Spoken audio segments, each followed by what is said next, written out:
Okay, it's time to explore this concept of length contraction.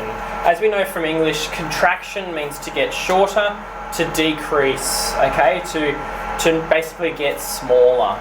And what we've got on the board here is already full of a lot of things. Let's break it down. We've got two situations here. At the top, situation one, we've got the Earth frame of reference. So we are going to be standing on the Earth, observing. That's what we're going to do in situation one. In situation two, down here, we're in the ship's frame of reference, the starship, the rocket ship. So we're going to be on the rocket ship for this situation down here. So that's just where the observer, us, that's where we're going to be looking out at the situation. So let's start with situation one, the Earth frame of reference. You can see here we've got the Earth, and over here some celestial object, something out there in space. And we're going to send a rocket ship up to the celestial object. So we on Earth, we measure its velocity of the rocket, we can see its velocity, and in situation two, when we're on the rocket ship, what we actually see instead is we're not moving in relation to the rocket ship. So we think the rocket ship is sitting still. Remember, we're not accelerating, we don't feel any forces, it's just constant velocity. That's the key to special relativity, constant velocity, no acceleration. So in both situations, we can both agree on the relative velocity.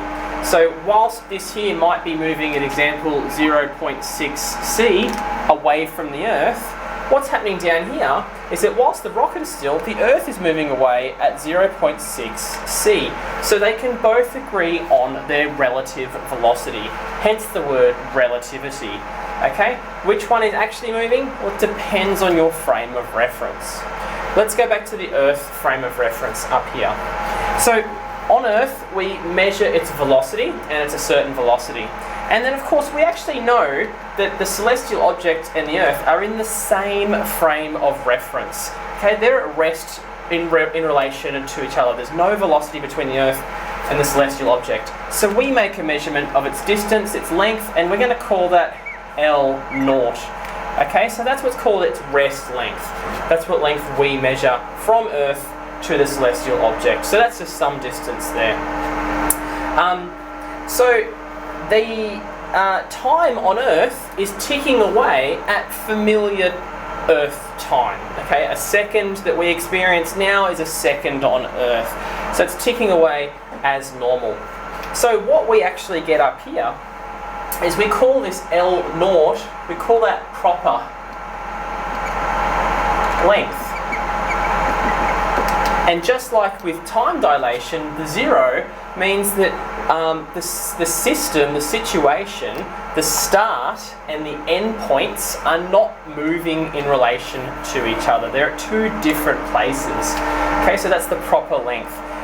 Now, you might remember too that this here, what we're doing is we're actually measuring the time taken for this clock to get to the celestial object. So we're going to, you might remember from the last video that we call that, when the clock is moving relative to us, the dilated time.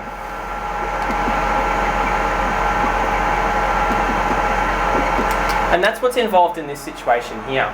So remember how we said that the velocity is the same? So velocity equals speed equals distance over time, which from above equals L0 over t. And that's a really important thing to point out in situation one. Let's go down to situation two. Remember, the velocity is the same as situation one, except this time the celestial object is coming at the rocket, coming at you in the rocket at that velocity. So you look like you're not moving relative to the spaceship, but when you look at the celestial object, it's coming at you at that speed. So we actually take some measurement on the spaceship. Let's just give it a different letter, because we can't assume it's the same as the measurement up here. So we call that L. And since we're talking about the length, the distance that we're measuring is actually moving in relation to us, we call that the relativistic length. So we're going to call, which some people call the contracted length.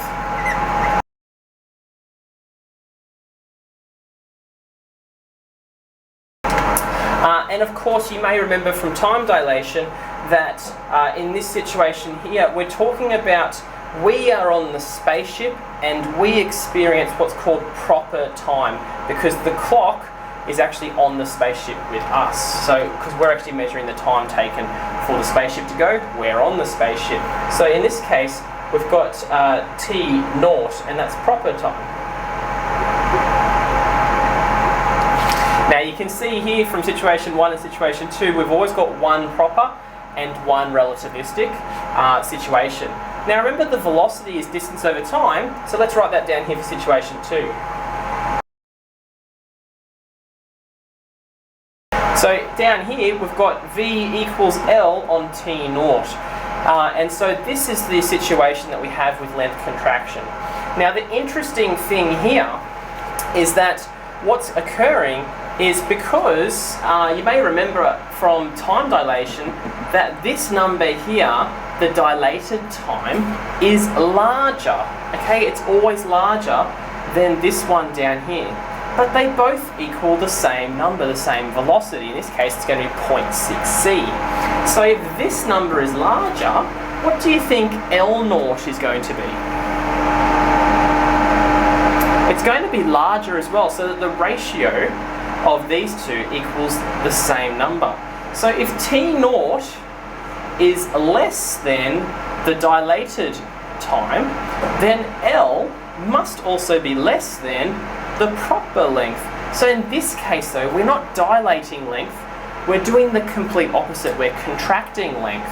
And that occurs because the only thing that these two situations can agree on are their relative velocity. But if time increases for one of them, that means that the distance for that situation, the larger time, the distance must be larger for them to have the same velocity. The significance of that is length contraction doesn't just occur for the distance that you cover, it's anything that's along that velocity. So if you're standing up on the spaceship like this, you actually, as you start to get to relativistic speeds, you would actually look something like this. Very hard to draw with a stick figure. But you would be thinner in the direction of the velocity, but nothing would change in relation to your perpendicular height. So no change there, but this one here would get shorter. Isn't that interesting?